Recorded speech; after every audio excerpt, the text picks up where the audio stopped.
evidence is there. This road you are standing on was asphalted during our time in office, and all the roads that tarred roads that you see, apart from the high street, were done during our tenure, and the people know it. So I'm confident that they'll return a favorable verdict. But knowing that they're going to lose, they want to create incidents like they did the last election, and we restrain ourselves. This time around, we'll meet them boot for boot if that's what they want. That's not what we want. So I'll urge them. He claims he's a reverend minister, but if you are a reverend minister going around inciting violence because you want power, then that just shows what you're offering to the people, and we don't like that. We vote peacefully here. We express our opinion peacefully. We go about our campaign. I'm friends with many of his members. They come to me if they need support, and because I don't discriminate in my work, any resident of Ablekuma West who needs support, who comes to me, I help, and they all know that too. So for his information, many of his people are voting for me. You are one of the very few female MPs in Parliament. Are you certain that more female MPs will be voted for? I sincerely hope so. I really hope so. And we're still struggling to even hit the 20% mark in Parliament. 276 seats in the next Parliament. If even we can get 50 or the 76 and leave the 200 to the men, I'll be very happy. But honestly, from what I'm seeing, it seems all the women who are contesting for elections are under siege, and they're being fiercely contested by men, apart from those where there are two women who are standing. And that doesn't bode well for our democracy and inclusion. And I think it's important that we look at diversity in the legislature. Our record is abysmal when it comes to Ghana's gender inclusivity in terms of decision making. It's abysmal, and we can do better than that. So I'll urge everybody who's hearing me to vote for the woman on the ticket. So I have been speaking with the Member of Parliament for Ablekuma West constituency, Madam Esla Owusu Ekofo, who is standing again, and she says she's... I was here for Esla Owusu, and now it's na Yenuya Bema, sorry, Yenuya Ba Portia Gabon, you know, Edin Command. Before I met you, before I met born the top of Mukoko. What did say or make comment be? I was said, say or Bemiti or any opponent in boot for boot. So committee say boot for boot now. Me come me cheer me who that be a cast yet it be. First not dressing mirror ni ho. Tini Huyachi and the Yamia the Bill until she said, my men on committee moving talk about says, yeah, you know. As last sent talk about says, yeah, you a year uncroforma. Ena omodo ekwa kwatwa so ntimi pacho baby edru comment bi wo ho no mo asabe kasasepani ya na watwe ho e de afisa ensensem no bi ho enti yenkoso e na ne nsam ode atodwe etie no AJ sapawa ho man so fa AJ ne enko. Hello AJ. Hello, morning. Hey, Odeshaba, good morning. Hey, honestly, Enya Bema. Odeshaba Daromana I also East Wagon now. Ana But I also West Wagon. West Wagon, sorry. May I say now? What would you worship? It's because Engelbert polling school, polling station A and B. Now, because share Nyamaya Kosovo and check what how the observations are as well on ground. In Honor, it was quite a smooth process. The queues in Dawson. We do very quickly. Almost show the verify, then you get your ballot and vote. But the only isolated incident I see what I said, one of the people over polling booth, would take a picture of the ballot paper. Now, how are almost structured? Polling station A for whom polling station B. To face each other so that the EC officials may say be mom to into back identify or notify EC official and call no more gentleman delete picture on the phone so but a man let security officials and so what very amicable man delete the phone so and then they let them go. Notable people on mobile T in Anope me who say including Kojo entry. So ace musician Kojo entry or no voting into Okoboti or but he declined to speak on camera. Well, another interesting incident is that polling station A, EC official, she declined to speak on camera or say order from above. The director catch and say, "Mamone, any media be having any interaction, so she can tell me anything I need to know off camera, but she has no authority to speak on camera," which was quite different from across the road now, the polling station people was happy to speak to us on camera as well. AJ, now the reason is because you did be akasa.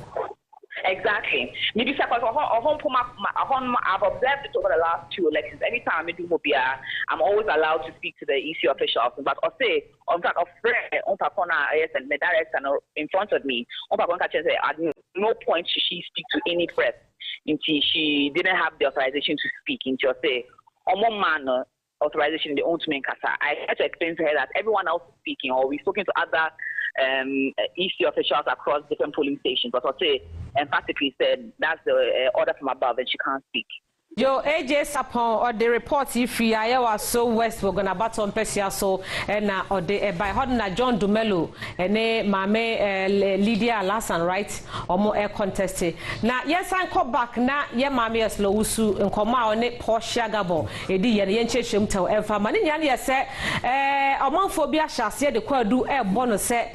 One no near a package air to chair. Ede amankrofo ewo ho eno abekire mu kyese enye ne krada na omo omugina omabo nchenku ehuro no no eye sa ne te election bi adura wonum party fo a omo ye adwuma ama wo mo no e kan hihye ho ese omo aduane edi enti we eye normal ade a wo mo eye enti onim de enti a obi betena baabi na wagbo no dede ahuro no aka 7 nsem o ensem fata ede afa ne ho nti ede ho no wayina no wo ho no mo kyese yese bia o de aduane komo omo di santri mu ede kwa akoto wo adwen sebe wo mu to emfama no no no hodom no em se obeye Mugabe e wosa mpesua no eso esan se waye adwuma na baabi krampa na wo gina wo to abo ne Porsche edi nkomo no first na hodom ye mfuturo na so nei wagusu tum e de ama empuntu a woyo e wo ne mpesua no so no obia entumi enyina no a e wo se obi etena baabi e de sa nsem bi sei e fofore no egu nanim ase enti won de obi oduru de wo a obeye wo ho se oye bia nkwese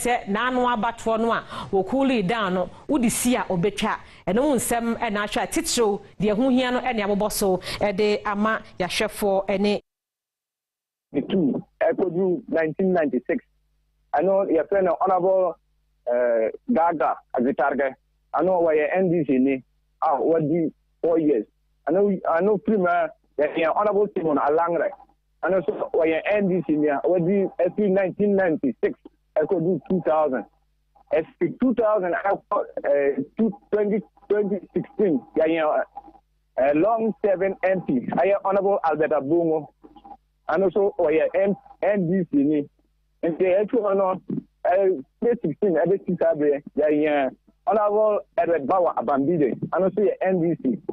And the also was fancy, and Obifu for Albert 79. And also, honorable Edward, honorable lawyer Charles Bawadua.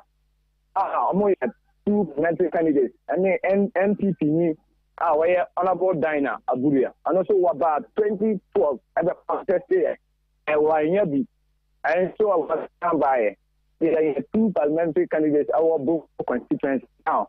And the Mina Ukate, you have more, Balumo, Atumtuai.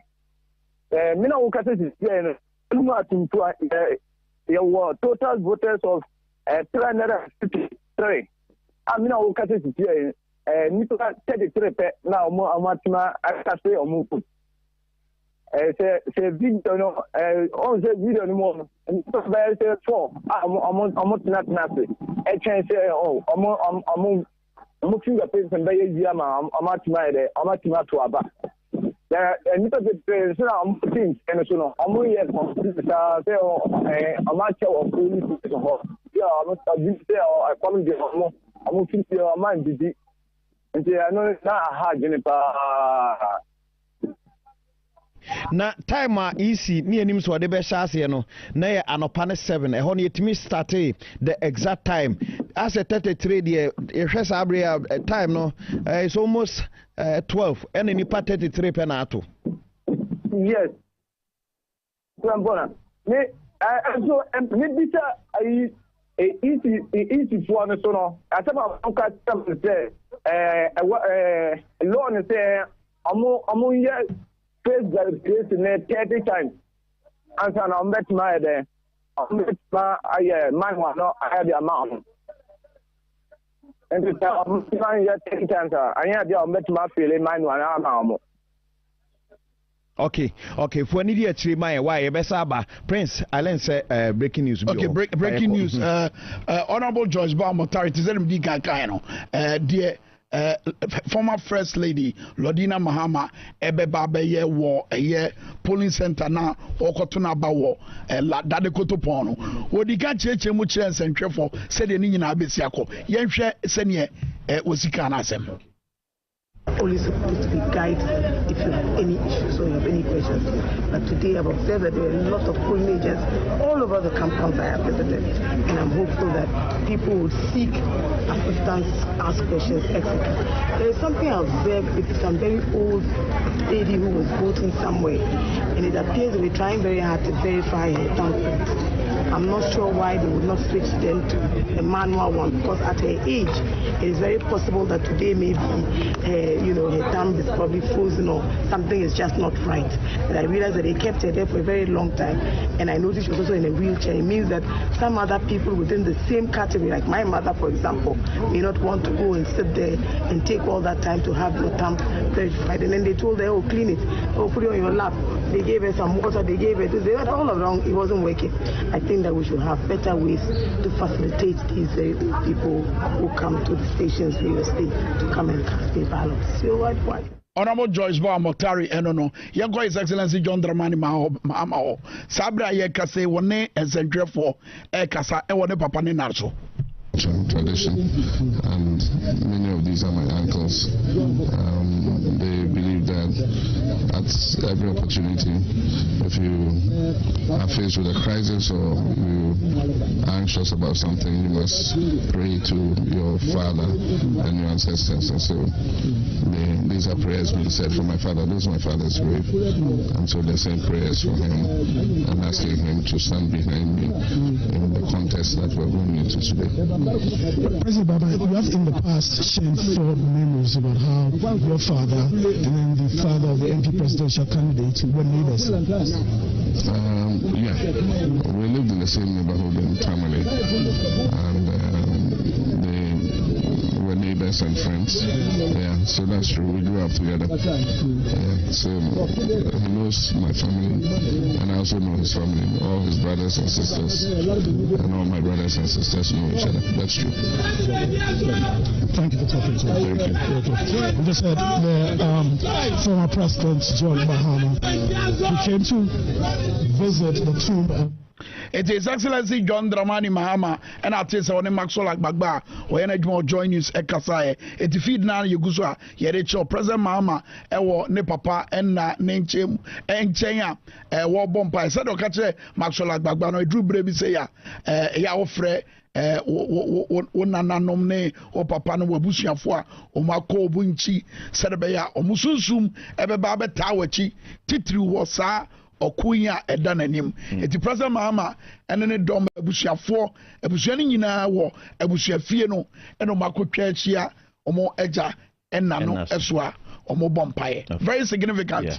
Very, very significant. When I thought the same so was a fita, and I was a chena, on mine Ghana, ya said so diano, your coat of arms, no, and on a war a channel, any musa. So at the same, the casa, and in your way, a kabibi. Kwame sunsumo se nano na me no nyina na wa na me kan sunsumo asem kakra na aso da bi but sunsum no e wo ho da bi a ontimase da bi me to asepa se me kai na se osu na me sunsumo ho nkomo ho Kwame obi a Roman father kra se bi ofiri ma na busu apanni gunsa Roman father. Okay. Yeah. Ntino eye se wakọ eja na so ehun papa na. Yes, ehun hia pa Kwame. Wo papa na so de wontumi nka se wakọ fie. Onko so especially ne ugina akono se de se mo abi timi free baby ba sunsum. Kwame ye hu se ukobu no Easter.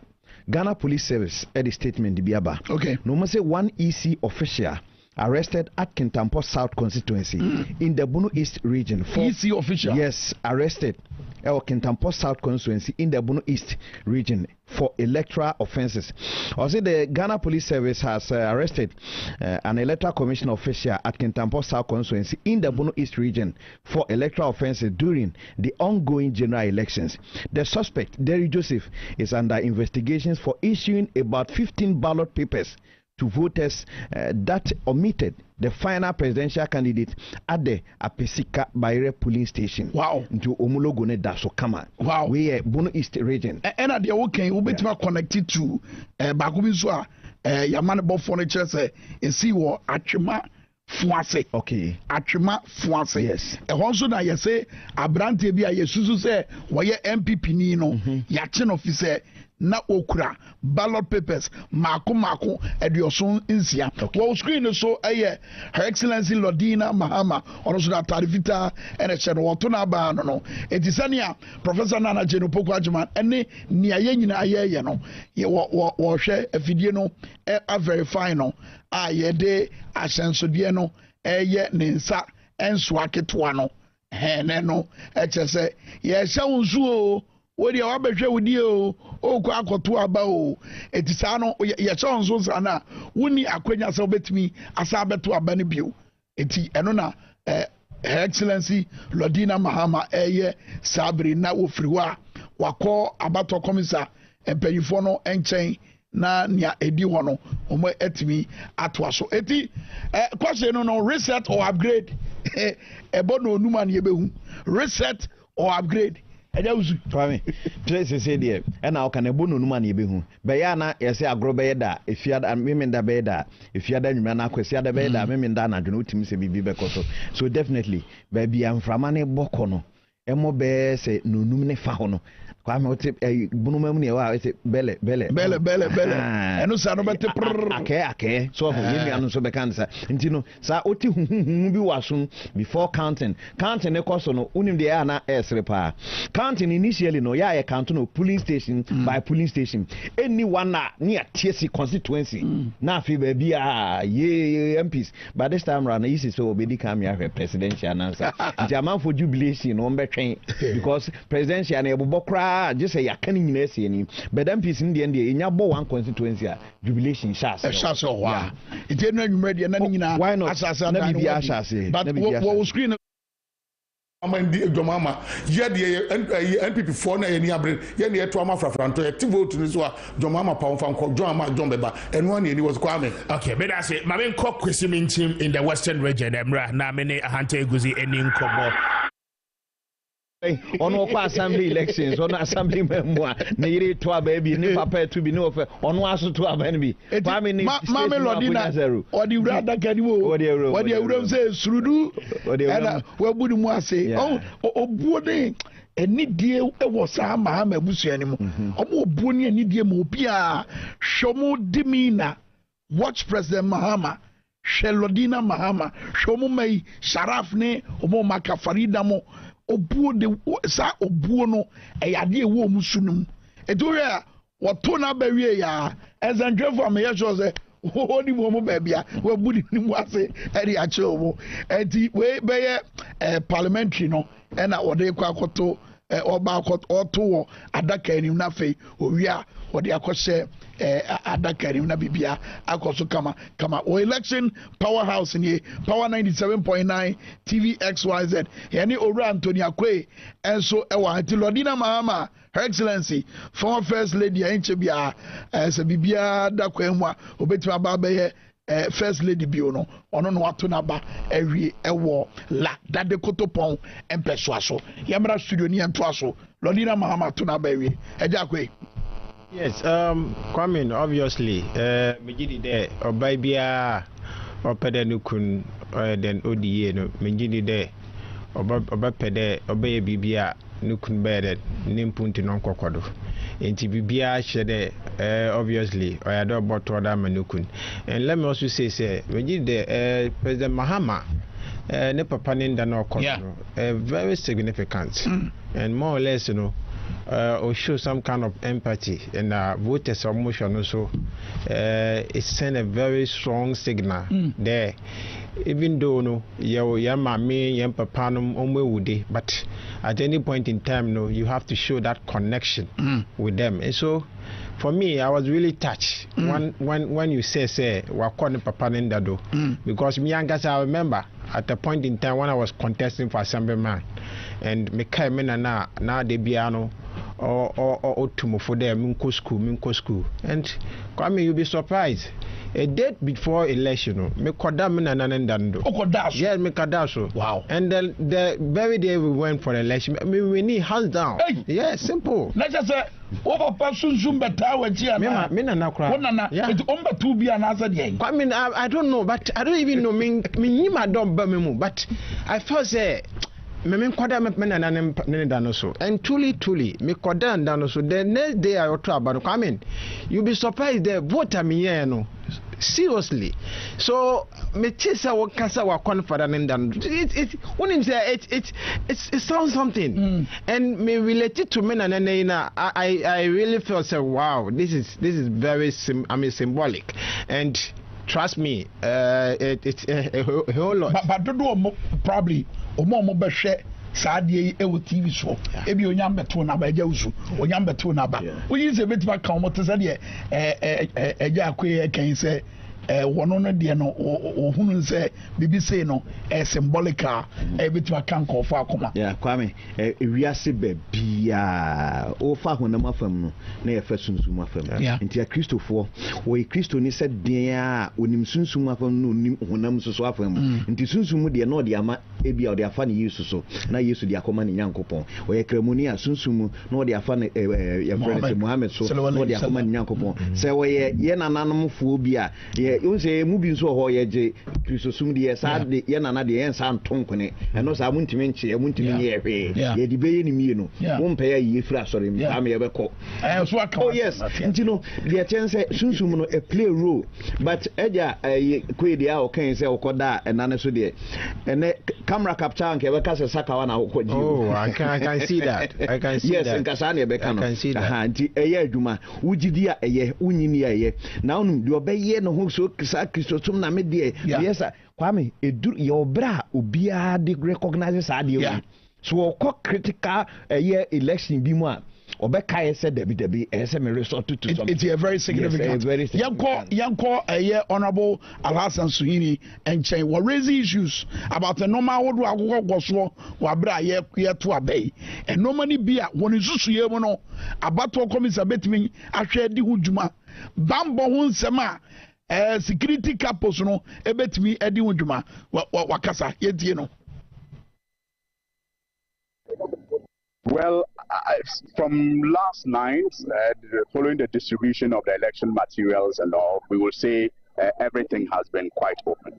Our disturbance so far has to do with the refusal of the Electoral Commission to give out the serial numbers of the stamps that will be used to stamp the ballot papers. Because since last night, I will tell you, we've been picking some information related to even the movement of these military officers, that there may be some, deliberate engineering of troubles at some polling stations that will lead to swapping of some ballot boxes, because there have been some ballot papers that have been thumb-printed and kept somewhere, so that when the confusion starts, they will swap the ballot boxes. And that's why it is critical for the Electoral Commission to release the serial numbers of the stamps that they have issued to every polling station, so that we will be rest assured that even if there is a swapping, we will be able to detect that the stamps that are used for the ballot papers that are in the box are indeed the stamps that we have been given for that particular polling station. And that is why I am at a loss as to why the Electoral Commission is finding it difficult to do that. But we have sent the message to our agents across the country to take note of these serial numbers of the stamps so that it is information that is given to you and we are acting on it. If it doesn't happen, we have nothing to lose. But if it does happen, we will have the relevant information to prove that something fishy has actually happened. Honorable, so with all these challenges that you have spelled out, do you have confidence that today counting, collating and everything will be done on time for you? Even if they replace Jen Mensa this afternoon with Mrs. Rebecca Akufo-Addo, she will have no choice than to declare His Excellency President Mahama as the winner of this election, inshallah. And are you confident of the seat yourself? Are you confident of the seats retaining? Inshallah. I mean, like I have said, I have done my very best for this constituency, and I am quite inspired by the level of support that I am getting in the constituency. It gives me the assurance that the people expect me to do more, and they think that empowering me will enable me to do that more for them. And so I have no qualms at all about the fact that we'll be retaining the Tamale North constituency as an NDC seat one more time. We are seeking to deepen the grade and not just win. It's a win or loss. You are sure that the NDC win. What if they lose?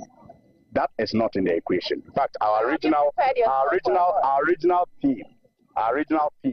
So you know, as a job for the idea, you because you will be the whole day. But the 7 here and what the gamble so say about to by the time I baby, do any man in the Obetian say the engine Obetian say. Sir Rebecca Akufo-Addo Krani and Bebawa about to Commissano, Obebose, John Dramani Mahama, Edin Kunim, and I feel so Asra for now, woman in an in Cromono. To say the Akayano, also say what Timmy. Say, I dream Pobu or I dream Pona on say, Wabromo Sabatian Bra, no Maura, Police Center, no more creative confusion. Na a man na womanya intel say, Yatutu be the good demono, na ya the best swapo. And one thing no mubisa say, validating serial numbers no, Yemfa and no, Emma Womo, said by your Mohunu. Nia abato komisano yusu ayede to abano eno so mu bisa na abato komisano pupunity yenim je ntra Anthony Akwewa ye bedi san kono quickly yenko asante mantem bio Otafo to be precise yenua Kodwo Nyameche ewa ahoma no so Kodwo akwaba Kodwo wo Otafo ba bia wo no amanebo be na betwi dia boy abato no enwo nsem na kosi san Yo, open I measure correction taka no Orotoburi constituency. Manchester Central. Boy, I'm on the idea na ekoso. Ma etipo aba katati so say you need ano ene about to catch da you na Ghana for about so akoto aba na yayi yempeni for ni mesebe for yadi omai be share omonsa enti na yedi enumi na Ghana so omato so yin puntu mu anopa ana mani every ana mani clear Orotoburi constituency ye Manchester Central Asante Mantemwa na anopa no 139 police stations ana ewo constituency ti minti e kwa mati mu adunu baby a obekobia no abato no poso yente basabasa yibia ewo baby ja bekono na de ba ne se baby wo ha omo tita no amawa omo stampe akiri enti eno anke ya koma basabasa yibi was that police station hono but I put it for buyer Emma that any money na to HI yes you are the out no call equanimu pa equanimu ti ahade asunjimwa na yeto na hase 1996 BBC 2000 another 2020 year two ma abano NPP for na omofa presidential ana so parliamentary no enti ama hase no basabasa pa basabasa awa when could be entem there you who be there but anopa no ye call baby a NDC omo APC owura Pedro sana ye frɛ no ewo ase then no ekotin komo na wakoto na aba no na no so aba pepepe e busa ne se ohwe a trend na between 1996 NDC paramedical bibia obekọ abato so obedi kugo no omo sesa no ono nko ene nipa akọ 2020 osa abekọ 2024 ano si we na ye na enkunimdi ema no efise ni opponent ya waye NPP ni a wale na ebe jan ono so asfi na waba ta orotubiri ho nti hu so no abampenu de de ya abato no obetini edi enkunimdi ebu sanse oba ya meta no hu ni se no se so far de hu ya makase ana obe company the answer on what things in dia mo opponent ya NP4 no ehye ewo committee mo so ani dawa omo atini omo call for say omo emma enwiemu anaze batabata dia enfa NDC ameriko no ekonti so far the penny about on eko was ma yente batabata dia sɛdeɛ ɔka no yɛda ase ne amanebɔ a wode firi odotobiri mpɛsoa so Michael Kodwo Nyamekyɛ ɛna ɔte ne nka no yɛamanebɔ ni yɛ agya wusu ɛna afei so Anthony Akwe adeɛ bi nso a mepeke ɛne yɛ intel paa wɔ baabi ɛfiri na ɛkorɔ gyee wɔn se between 1 to 3 p.m. anɔpa no yɛhyɛ asɛ bidi kankan sɛ bambɔfoɔ na wɔn bɛkɔ ɛyɛ polling station no yɛn nyinaa yɛ te aseɛ sɛ apolisifoɔ all of a sudden asrafoɔ abɛwura mu. Fine. Yes, also to say a year post for no so Yachicho Mumum Yensa. Yaobakubia, Omatudin standby force. Any Obakubia, ye from say action force, say SWAT team, said you, as would any bina, ye win Ayasu West were gone. So between 1 to 3 p.m. and I tell you, say, Ombecho Madiane Yeno, I say, Adia Bay, see a bewurem. Now you create a scene of confusion. Now within the confusion, ballot swapping, akoso. Now minim a year, alasan suini, ebos asemi so minim nia amanyokua wodono ebeso mo ye fa because baby adru ni de wa wo yegire je bibia sa wonsa so pesa de no kro yie e de mawa wa na so de wo hyebre e hye wonsa. That does not mean say koye bibia eti amra no ba say obemu wani aye den ne wagina wo grounds no ahwe say de etene no e na besie no eno so hye wonsa. Adoni Kwame, suppression of votes. In fact, that is my fear. Now, we share tactics now. We deploy now. Tactics now a lot. Share administratively. We share report a na. Gradually no administrative barriers no organic grounds. Yeah. We share obi okoto aba. Now, on my man ballot papers.